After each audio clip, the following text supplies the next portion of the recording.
টাকা দিয়েছো সেই কথা ওনাদের সামনে তোমরা বলছো, ডেভেলপমেন্ট অথরিটি থেকে বা বিধায়কের কাছ থেকে যেটা পেয়েছি ওনাদের কাছে সেই বক্তব্যটা রাখবে।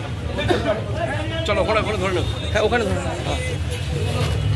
এই বিজেপি বলেছিল আজকে কেন যে বনগাঁতে বলছে না সিএ হবে না, বলেছিল তো, তারাই তো বলেছিল যে 1971 সালের জমির দলিল পর্চা যারা দেখাতে পারবে তারা ভারতে থাকবে, যারা দেখাতে পারবে না তারা থাকবে না।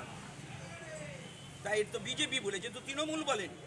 তাহলে বিজেপি সাম্প্রদায়িক রাজনীতিটা তারা করছে, তারা সম্প্রীতি নষ্ট করছে।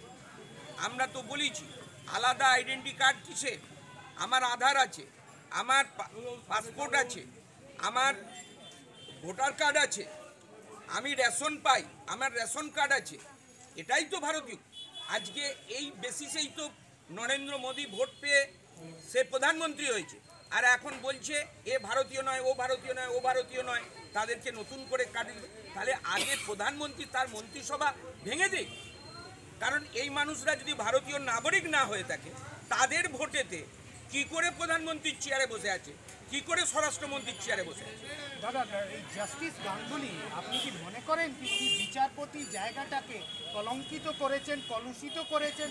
আজকে কি আপনারা মনে করেন কি উনি জাজ থাকাকালীন কি একটি বিশেষ রাজনৈতিক দলকে সুবিধা পাইয়ে দিয়েছেন, তার পুরস্কার তাকে বিজেপি লোকসভা পদপ্রার্থী করছে?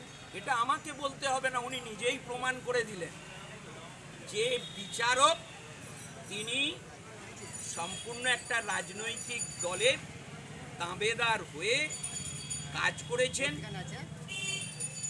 এবং তিনি সেই দলকে বিশেষ বিশেষ সুবিধা দিয়েছেন, আর আজকে তিনি রাজনৈতিকভাবে সেই দলে সদস্যপদ নিতে চলেছেন, লোকসভায় প্রার্থী হতে চলেছেন। তাহলে একজন লোভী, একজন একটা রাজনৈতিক দলের পক্ষপাতিত্ব করে চিফ জাস্টিস হোক আর যে কোনো জাস্টিসের পদে ওনার থাকাটা অনৈতিক হয়েছে।